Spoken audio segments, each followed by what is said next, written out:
Shubor nakaslem jong unongsan Hima.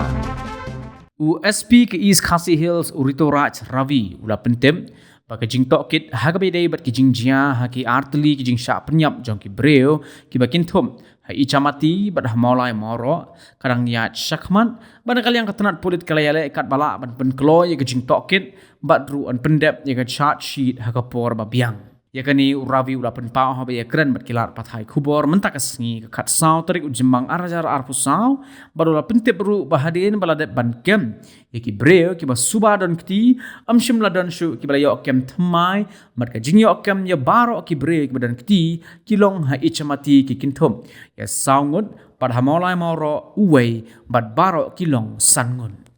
The two cases at Ichamati and the one case at Mawroh, they are under investigation, and we are making all efforts to expedite the investigation and to ensure that the charge sheet in all these three cases is filed within the time frame.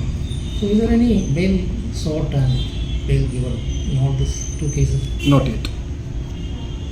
Any more arrests you are doing? No, after the last arrest that I updated you, after that no more arrest in these cases.